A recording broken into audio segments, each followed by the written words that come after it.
Brother Love, I knew you'd suck. Welcome back to Fog Wrestling, Wwe Smackdown 2003 review. And I tell you what, you can dangle as many boxes and cranes and get out Brother Loves and puppies and Canyon coming out the closets as much as you want, but this is never, ever going to get over with us, because I think this Undertaker Big Show story is some of the worst shit I've ever seen, damn it. Yeah, it is. And you know what? I've got a bone to pick with WWE. I think over the past, I want to say, well, Taker's been gone 3 months, almost 6 months. I would say that ever since Taker lost the belt, well, maybe not ever since he lost the belt, but ever since he started feuding with Brock Lesnar to try and win the belt back, they've absolutely just fucking decimated Undertaker. Now, yeah, he still performs, and the Hell in a Cell match against Lesnar, I think, is an underrated classic that doesn't get talked about enough. I mean, that match they had in 2015 gets talked about more, and it just was nowhere near as good, and I don't expect it to be as good, because obviously they're a shitload older, but yeah, no, I thought the No Mercy match was fantastic, but even the build-up in that Brock stuff, it was very poor, bringing out this woman that was, like, allegedly sleeping with Taker. I mean, you'd Matt Hardy getting involved, and that was probably the best bit of that feud. Even with Brock Lesnar, when he was feuding with Big Show, the best part of it was probably Matt Hardy feuding with Brock. Yeah. The Undertaker-Brock Lesnar feud was not good. The storyline sucked. And now you've got Taker feuding with Big Show, heading into WrestleMania season. Honestly, why are they doing this? This should be wrapped up. Just have Undertaker beat the Big Show at No Way Out, move on, and give him a good opponent at WrestleMania. An opponent worthy of having. But unfortunately, we know that he gets... Not only does he get one unworthy opponent, he gets 2 unworthy opponents and a fucking tag team partner that he never asked for. But here, no spoilers, guys. We'll talk about that more when we get down the line. It's time to review SmackDown. We see a big, huge wooden box hung over the ring. To Undertaker! Cole marking out, but then the box gets took back over to the entranceway. As we begin with Rey Mysterio, Undertaker, West Coast Pop, yeah, booyaka, booyaka. Why not just start with the Undertaker segment if you're going to have the box there? Yeah, they actually operated the crane just to move it. Jamie Noble spouting a new tyre, but sporting. Good win for Ray. I mean, I think this is if you're going to incorporate a cruiserweight match, you kick it off with the beginning of a show, and it's over in 4 minutes. Yeah, quick paced action, quick start, fast start to the show. No complaints with the match. Sad to see that Jamie Noble has pretty much just become a job guy, but you know what? He had his little run, and it was a memorable run. I think it's one of the more underrated runs with the Cruiserweight Championship. For some reason, he doesn't get talked about. I think he finished last in our Fog Awards for 2002 in terms of who's the best Cruiserweight champion, and that boggles my mind. Boggles your mind, boggles my mind. What boggles my mind also is The Rock, because he's up next via satellite, and I didn't dig it. Nah, can you dig it, sucker? It was fucking weird. It was... Yeah, it's The Rock just cutting a half-arse promo, spending most of it talking to some imaginary chick who wasn't even there about tofu and fucking whatever curry flavour of pie she has. I get it, but it just wasn't good. It wasn't good. You know, it's heel, but it's not fully blown heel. It's like, yeah, Hulk Hogan sucks, but I love the fans. That baldy-headed motherfucker. He says, yeah, he's going to slap him down the SmackDown on no Hulk Hogan's ass. And no way, I didn't dig this. So I felt last week was weird, but it was still good. This wasn't good. But we'll see him later on tonight. Talking of ass, we've got Rikishi taking on Nunzio. I mean, at least it wasn't Rikishi versus Bill DeMott. Aye. Rikishi versus who, by the way? Nunzio? No, who's he normally face? Bill DeMott. What you with it? Is that a slightly better pronunciation there? But Bill DeMont. That's the one you're after. Bill DeMott it. Oh, yeah. Anyway, Rikishi beats Nunzio. Nunzio says, "You think this is over? You think you're going to beat me and get away with it?" No. So, well, maybe Nunzio's got some friends. He's also got his cousin Jamie Noble, but I don't know if Jamie Noble... That seems dead at this stage. Maybe I'll make a wee phone call to Tony Soprano, but you know what? I think you should make a phone call to the guy who makes the weapons of mass destruction to launch a nuke on the next segment because it's him and Taker, brother love. We kind of talked about it at the start, right? This is fucking awful. This made last week's segment look 5 stars, I think. So see, for anyone that says, you guys just love old wrestling, fucking this is Exhibit A. I would think that this rivals anything today is in terms of shit. Yeah, I mean, I know Taker's loyal, but I think McMahon at this point is lucky that WCW is not still around, or Taker fucking might have jumped ship. This stuff is horrible. What are they doing with The Undertaker? This is Mark Cap, the American badass. And they're just being bad. No wonder he tries to kill him at the end of the year at Survivor Series. Fucking splitting him open, man, battering with a shovel. How dare you ruin a year of my career, McMahon. No, this is awful. And yo, good. Puppies are up next, and we're talking about a literal dog, and then we've got Canyon coming out the fucking closet. I mean, I never liked Brother Love. Bruce Pritchard as a booker, better than this Brother Love character. I knew you'd come. Fucking garbage. Taker doesn't want an apology, he wants a match, so just get it over and fucking done with. Yeah, get over and Taker done with. versus Big Show, no way out. Boom. Big Show wins, move on. Simple. Move on. Anyway, Hulkster is backstage. Can he move on for Brock Lesnar? Because they bump into each other. And Brock says, well, let me tell you something, brother. Welcome back. Again, Brock Lesnar not really getting utilised properly. I mean, he's there and he's barely appearing. But it's weird because he's a face here. And he's kind of like being cocky to Hogan, like, yeah, I broke your back, brother. Brother, right? Anyway, Billy Kidman against Matt Hardy. And, of course, Billy Kidman wins. Surprise. Decent match. Like the wee promo after the match with Matt Hardy saying to the commentators that he's going to lose weight. He's going to drop down to cruiserweight level. And the next time that he faces Billy Kidman, he won't just beat him. He'll take his cruiserweight championship because that's something that you can do when you have attitude. And then Michael Cole promoted some sort of like fitness bar that WWE sponsors, or some bar that sponsors WWE. I mean, I guess it was a good plug by Cole. I mean, is that one thing Cole was good at? Is that one thing you would give Cole the edge over in JR? I'm not convinced. I think Cole did do well at it, but I also think JR was underrated. I hear a lot of people saying, oh, JR was shit at promoting things. I think JR and King are good at promoting things. Well, hold on, no. Let's say he was shit. Who cares? I'd rather be good promoting the company than Skittles, taste the rainbow. No, but I've always heard those criticisms about JR that he couldn't promote anything when it came to like sponsorships. He promoted what I seen on my TV screen. That's all that matters. Kurt Angle promoted what was going on in the ring. Okay, that's what it's all about. Kurt Angle's backstage. He says he wants Team Angle to fly about like the American Eagle, not those jobber Philadelphia Eagles. And then the crowd boo. I think Kurt Angle's actually, you talk about Cole being the best at promoting, I think Kurt Angle is the best at getting heat out of the sports teams. He does great delivery each time, and it feels unique. It just comes off the top. A lot of people do this, and it just, you know, you're thinking, oh, that was generic, yeah, you know, typical same old, like, run down the country of, you know, not the country, the state that we're in, blah, blah, blah. I heard it all before, but every time Kurt Angle does it, it comes across naturally. It just flows. Yeah, it just flows. Up next, we've got Guerrero's against Team Angle with Paul Heyman. Weird. Paul Heyman has not really been seen dead with these guys or Kurt Angle this year. And here he is, tag teaming with him again. Don't understand it. I thought the match was alright. Obviously, you've got Eddie hitting the frog splash on Shelton Benjamin, but he wasn't the legal man. And then Haas rolled up Eddie for the win. Am I glad there's a change of tag team champions? Yes. Did I want it to be these two? No. I think Cena and Bill Buchanan would have done. I don't think these guys deserve the titles. No, I mean, they're a month into their run. I think they've flopped. Yeah. Yeah, and it's not like they've come in and looked dominant, and they've come in and been getting beat every single week. No, they fucking have. And then they beat Eddie Guerrero. Not even Chavo. Not even Chavito. I don't know. It sucks. Up next, Hulk Hogan and The Rock. Hulk Hogan comes out. Now, I thought the crowd was pretty dead for this segment, considering what Hogan normally gets. I say for this segment, I thought the crowd was pretty dead all night, apart from the Philadelphia Eagles thing, which obviously took bad. But Hogan doesn't exactly get the 20-minute ovation he got previously.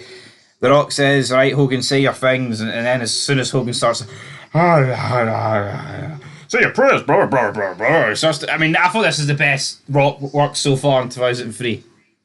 Say your prayers, eat your vitamins, and he starts talking to me.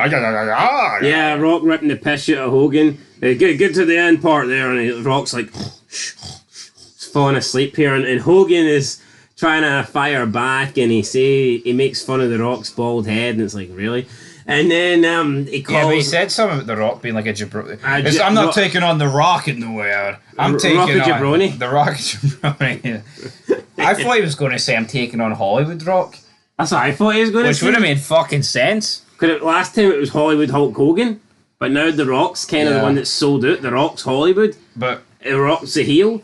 I thought it was going to be Hulk Hogan versus Hollywood Rock, but no, it's Hulk Hogan versus the Rock of Jabroni. That's like, Hogan, take your jokes back to the 80s. Yeah, no, it's fucking weird. But you know what? I think Hogan's earned he's earned the right to be shit, hasn't he? Aye.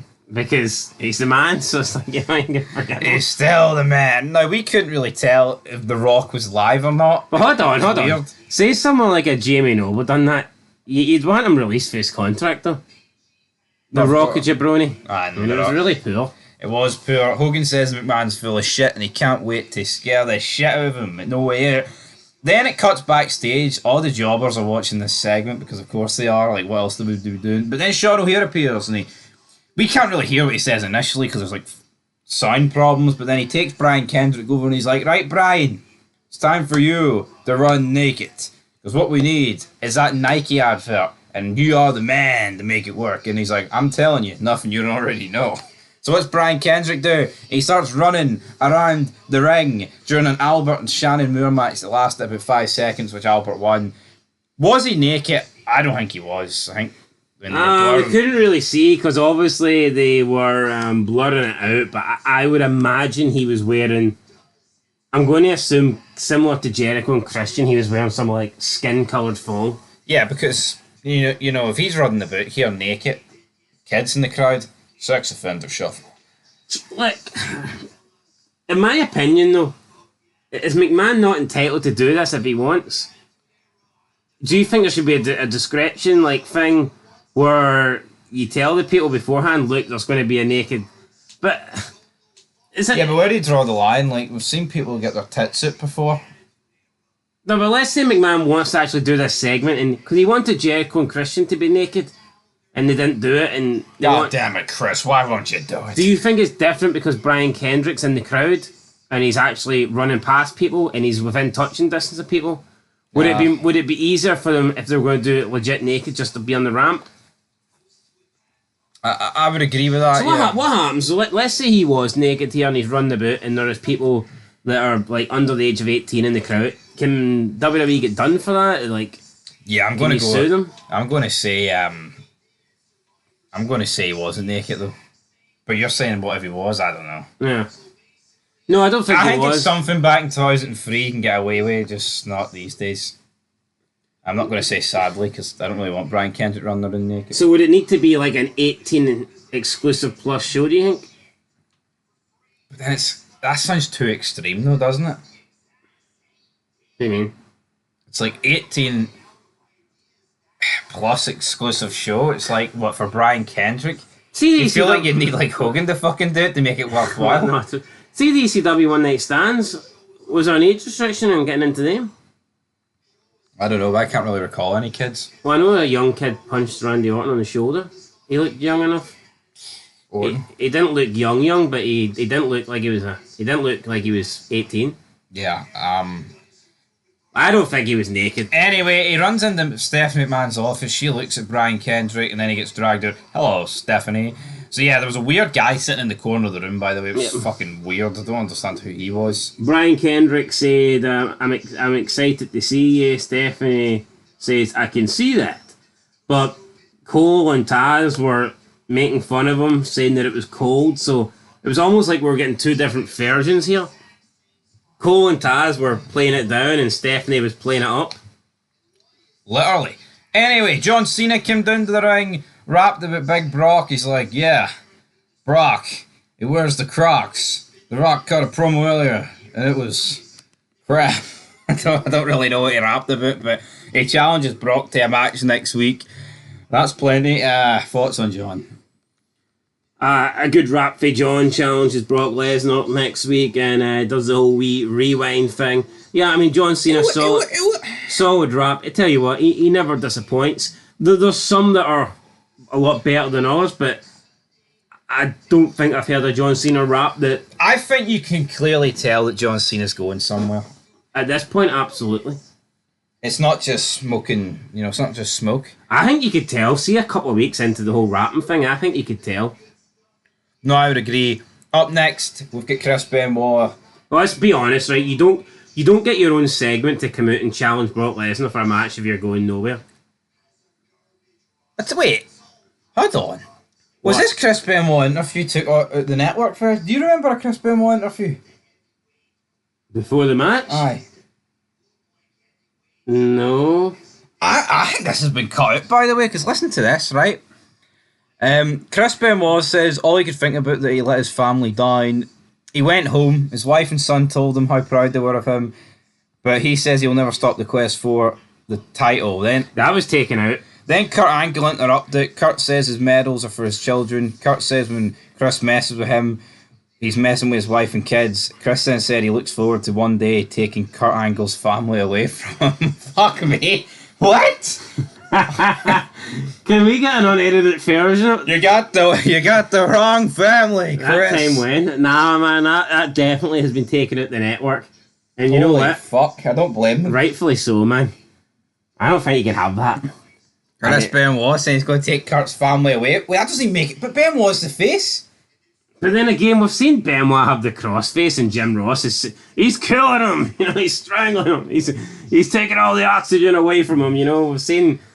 That's what it is like. But I mean, I hate censorship, and I hate the fact they try and remove certain things. But see that it's almost like, does it really affect the show that much? It's like a little backstage promo. That I'm assuming it was backstage. Yeah. I mean, it's a backstage. Yeah, I mean. Obviously, I'd rather it be unedited, but it's not like that ruins the show. Do you know what I mean? No, we didn't even know it was missing, so we didn't miss it because we didn't know it was missing. So yeah, You might need to go watch it though. Yeah, I mean, for top 5 moments. Yeah, it could make it. That last line, fucking number one until number one, right? Kurt Angle, Benoit. We've seen it a million fucking times. You're talking about choke people out, kill people. This feud's killing me. I'm sorry, we've seen it too many times. Great wrestlers, right? When you take double murder, suicides out the equation. Thoughts? To me, this just waters down like the match they had at the Royal Rumble. I think after putting on that classic, we shouldn't be seeing Benoit versus Angle again until it's important, until it means something. I think having these two wrestle again in a throwaway SmackDown a few weeks after the Rumble is a really bad call in my opinion. I'm not exaggerating. See, from when Benoit came back from injury and he got put on SmackDown, I would say these two are averaging facing each other like every 3 weeks. In terms of like factoring tag matches as well. Would you agree with that? Yeah, I agree. How many times have we watched SmackDown and the graphic and Taz like, oh, look at this one, Cole. It's a wrestling clinic tonight. We've got Chris Benoit against Kurt Angle. Yo, do they always deliver? Yes. But, so does postal companies and they're fucking shite. I just don't really understand the need for it. Angle wins. He shakes Benoit's hand at the end of the match, but then Tina Angle come out to beat down. Edge comes down for the save, but then Brock comes down. Cleans house, F5 to everybody. Kurt runs up the ramp. Bang. SmackDown ends. Anyway, what are you giving this show out of 10? I'm going to give SmackDown I'm giving it a 5. I'm giving it a 5. Yeah, the brother love stuff's fucking horrendous. I'm sorry. I'm not even sorry about it. It's pish. And who knows? Maybe I'd give it a 6 if I actually seen that Benoit promo. Yeah, it sounded good. But here, it's a 5. Up next, Monday Night Raw. We've got 4 more shows before No Way Out. So until next time, peace.